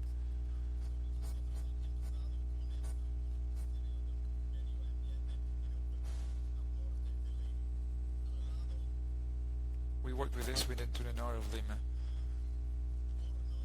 To the right there is a furnace with a cylinder of 200 meters, 200 liters. It was not the underside. We started with this type of furnace, and then we worked in the jungle with poor peasants, and we have produced a prototype of one furnace to cook so they can produce biochar. And we carried out studies in order to see the productivity, the effectiveness of this furnace compared to the other furnace, and it was not very well in our tests, and we surrendered of this technology. As part of this project, also of the actual project, we built a model of a furnace adapted for the biochar productivity that is in Lurin at the south of Lima. We haven't had a lot of success with this.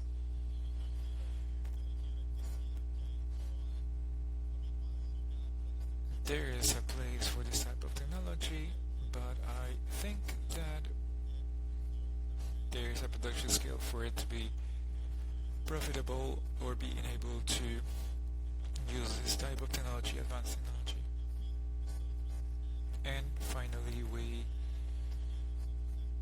we also have tested this type of furnace called Contiki. For us, this technology was the ideal technology. It's cheap to be built, it's inexpensive, it's easy to use, and it doesn't use a lot of work. We have a metal contiki, but we could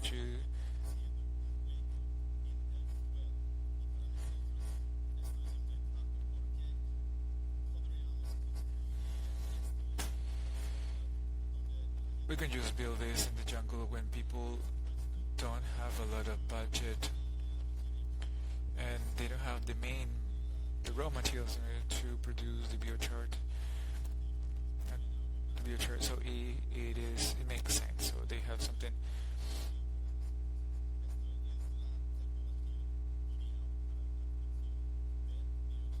So for us, this is ideal technology in order to produce biochart for this stage where we try to spread the knowledge of this practice, the ancient practice.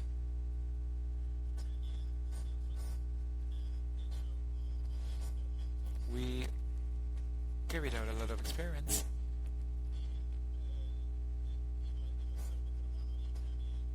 in the Peruvian jungle and also in the coast. And basically what we're doing here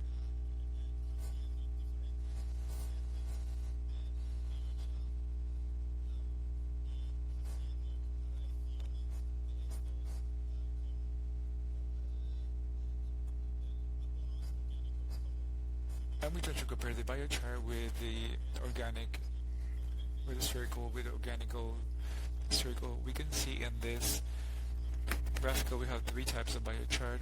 One is a mixture of spherical, of stock, backstock, and brush. The biochar with balanced pH, and at the end we have a biochar with spherical and brush, where we balance the pH and the production of carbon and nitrogen in biochar.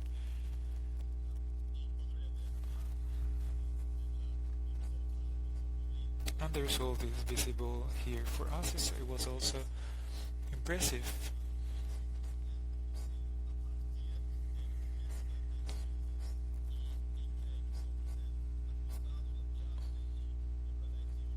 We have adjusted the pH and the relation between carbon and nitrogen.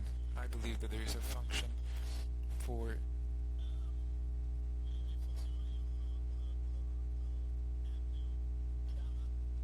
to function in a great wide of context in Peru.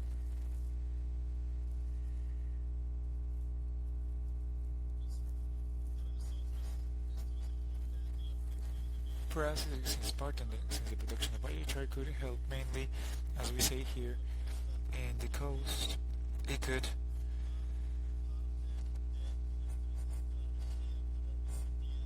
be part of our strategies in order to recycle the organic waste. Sadly, Peru currently only 3% of green waste of municipalities are recycled. The biochar could help with this, but what it is most important for us is that it may reduce the consumption, or it may reduce the consumption of fertilizers, synthetic fertilizers.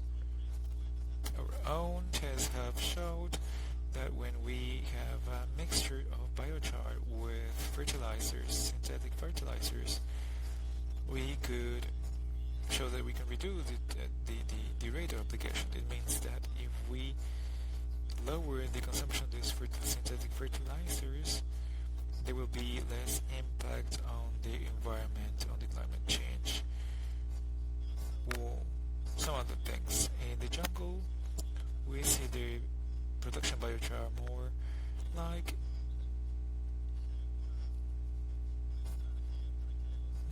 a strategy for poor cultures to produce their own inputs for agriculture and change also the properties of soil for them to cultivate a wider range in order to have more resilience.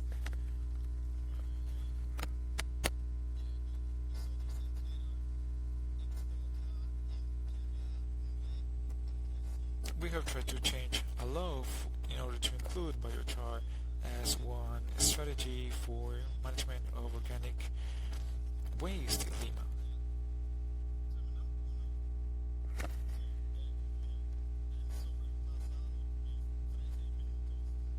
Time's up. Oh, wait. I talked a lot. I'm sorry. We will finish the presentation there since I exceeded the time.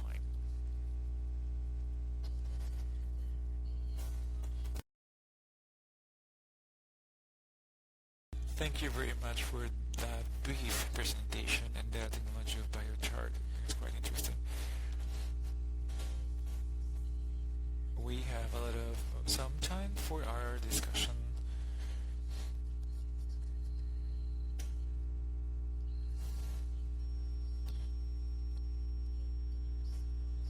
We have some minutes for discussing.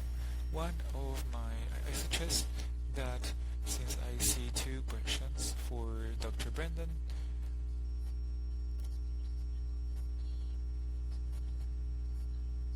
I propose that for you to write your questions and give the questions to your speakers, since most of the speakers have to continue with their activities, and it was a great pressure to be able to share with all of you the experience of these cases. It is actually a challenge to share this webinar and to share these nice experiences, but we will share the information of each speaker for each of them to continue with, for them to answer specific questions. We are in the process of preparation of a publication with all 10 successful cases selected in the regional contest.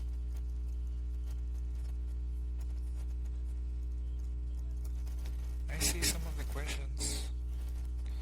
I wanted to ask if you have other questions that you can write on the chat. I see two questions for Brendan now. Just a minute.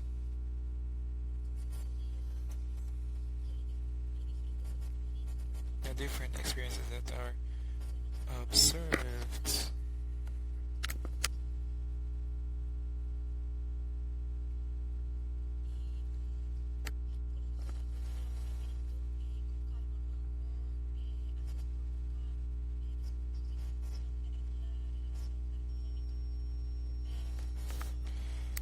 We worked with the frequency of application, and from Elizabeth we have other question. One question. She asked if there is a project working in Lurin or in the jungle where we see evidence of the measurable results, or was it just a pilot project? And I see other questions. Maybe the questions could be addressed to the speakers directly, and since we will have the time for the question and answer session. In any case,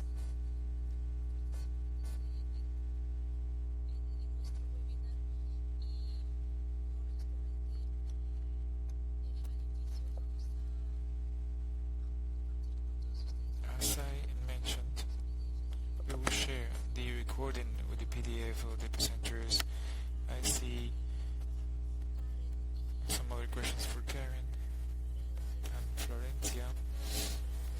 So all these questions will be addressed, will be sent to the speakers. We will try to connect the participant and the speaker. I hope you could understand us well.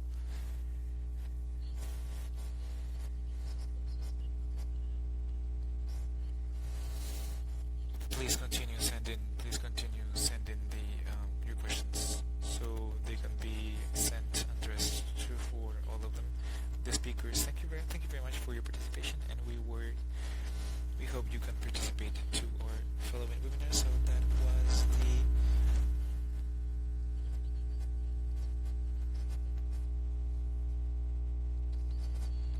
for this webinar. Thank you very much. Have a good day, everybody. We continue connected